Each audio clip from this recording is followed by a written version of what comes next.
The woods of Ellerslie, Georgia, do not care about your maps or your property lines. In January of 2002, there was a thick, stagnant blanket of grey that clung to the skin like a damp shroud. It was the kind of cold that seeped into your marrow, a quiet, biting chill that made every breath feel heavy and stolen. The morning started with the rhythmic clatter of surveying equipment being tossed into the back of a truck.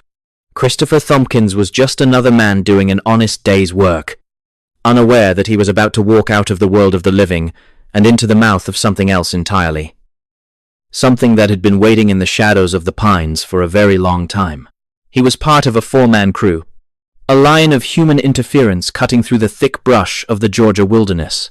They moved like a slow, deliberate machine, spaced exactly 50 feet apart to ensure the precision of their measurements.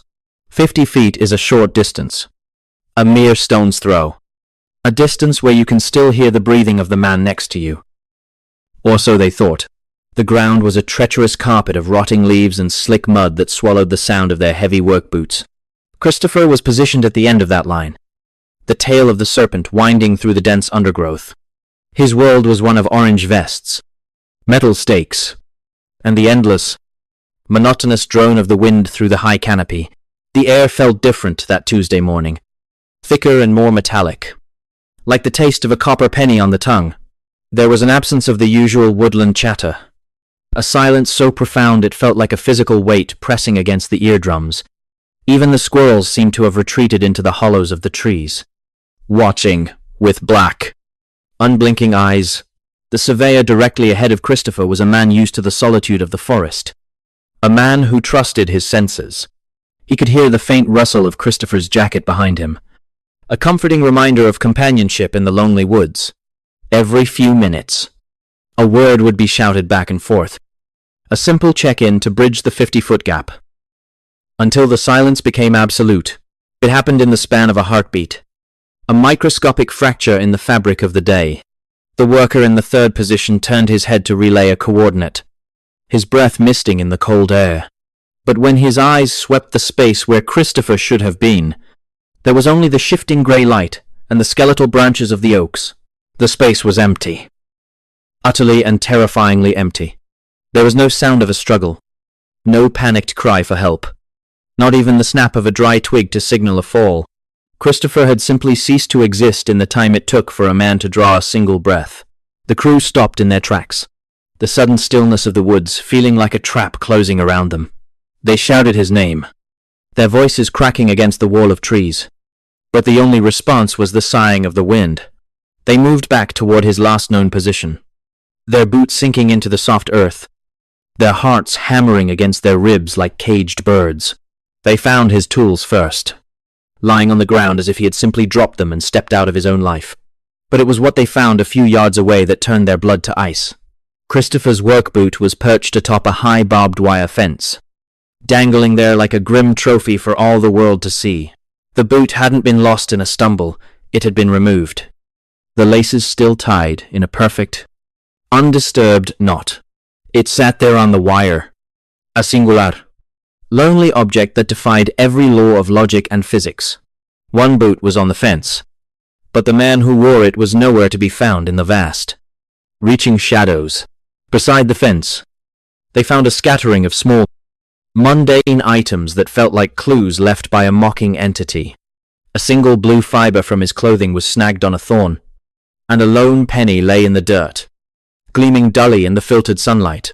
It was as if Christopher had been unraveled, his existence stripped away piece by piece until nothing was left but the debris of a human life. The authorities arrived with their sirens and their dogs, their bright lights cutting through the gathering gloom of the Georgia evening. They set up a perimeter, a grid of hope against a landscape of despair, convinced that a man couldn't just vanish from a line of four.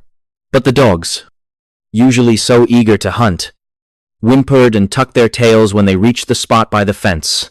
They searched for days, then weeks, their flashlights dancing over the bark of the trees like restless spirits.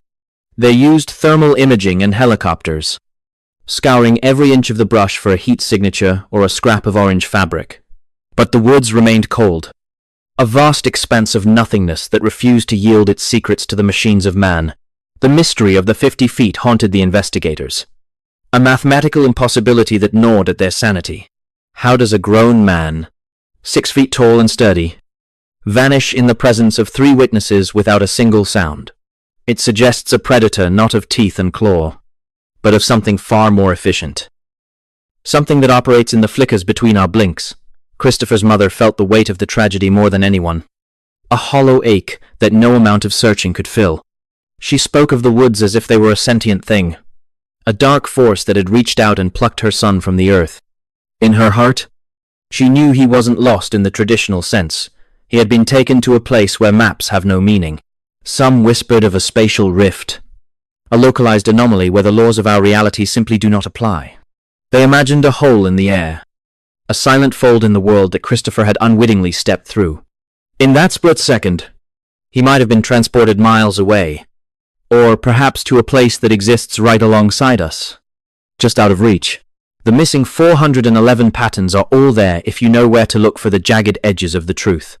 The proximity to the creek, the suddenness of the event, and the bizarre placement of the clothing are all hallmarks of these strange disappearances. It is a phenomenon that laughs at our understanding of safety and proximity. The weather during the search turned foul. A common occurrence in these cases, as if the sky itself was trying to wash away the evidence. Rain lashed the trees and turned the forest floor into a swamp, erasing any faint tracks that might have remained. It was as if the environment was conspiring to keep Christopher Thompkins a secret. Months after the disappearance, the forest gave back a single, cryptic piece of the puzzle. Another one of Christopher's boots was found, miles away from the initial site, in an area that had been searched a dozen times before. It sat in the open, weathered by the elements but otherwise intact. Another silent witness to an impossible journey. The second boot was found without a sock, just like the first, adding another layer of macabre detail to the mystery. Why would a man in the middle of a freezing winter remove his boots and socks before vanishing? Or perhaps more disturbingly, why would something remove them for him? The guilt of the surviving crew members was a heavy, invisible burden that followed them long after they left those woods. They played the moment over and over in their heads, wondering what they had missed in those 50 feet of space. They remembered the silence, the oppressive, unnatural quiet that had preceded the disappearance, like the drawing in of a great breath. In the lore of the deep woods, there are tales of things that mimic the sounds of the forest to lure the unwary. But in this case, there was no lure, only a sudden, violent subtraction from the world. Christopher was there, and then he was not. A human being reduced to a ghost in the time it takes to turn a page. The official reports are filled with dry language and clinical observations, but they cannot capture the terror of that day. They talk of missing persons and unexplained circumstances, but they avoid the word impossible. Yet, every detail of the Christopher Thompkins case screams of an impossibility that we are not prepared to face. The search eventually cooled, the volunteers heading home and the yellow tape fluttering in the wind until it faded to a dull grey.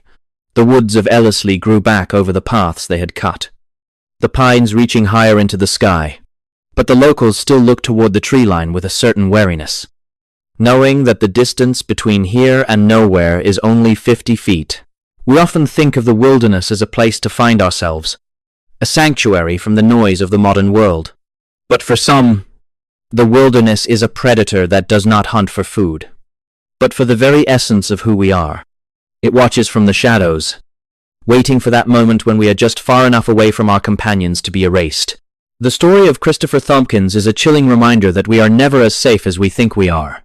Even in a line of 4, even with the sun shining and the tools of our trade in hand, the world can simply open up and swallow us whole. The silence of the woods is not always peaceful. Sometimes, it is the sound of something feeding. As we look at the maps of the missing, we see the clusters of disappearances that defy explanation and logic. They happen in our national parks, our forests, and our backyards, leaving behind nothing but questions and a lingering sense of dread. Each name is a story that ended mid-sentence, a life interrupted by a force we cannot name. In a similar and equally haunting case, A young boy named Keith Parkins vanished in the mountains of Utah in the 1940s. He was found hours later, many miles away, having crossed terrain that should have been impossible for a child of his age. Like Christopher, he had moved through the world in a way that suggests a displacement of space and time. The mystery of Christopher Thompkins remains unsolved to this day. A cold case in a world that prefers the warmth of easy answers. His family still waits for a sign, a reason, or a fragment of the truth to emerge from the Georgia pines. But the woods are experts at keeping their secrets, and they have had many years to perfect their silence. We walk through our lives assuming that the ground beneath our feet is solid and the air around us is empty. But the cases of the missing 411 tell a different story. One of thin spots in the world and entities that move in the shadows.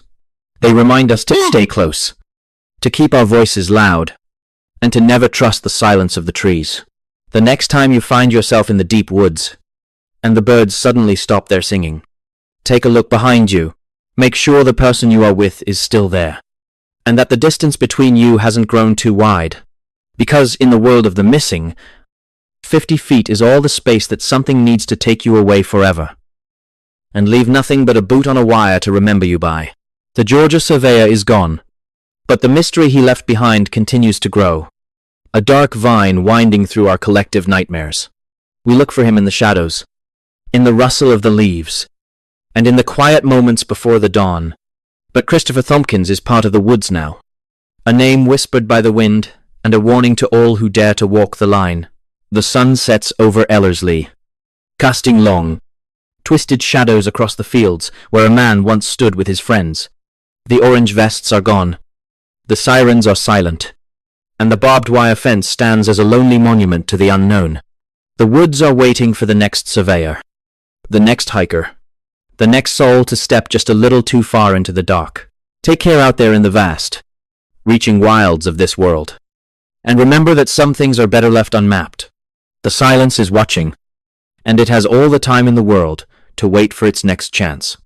Goodbye for now, and keep your eyes on the tree line.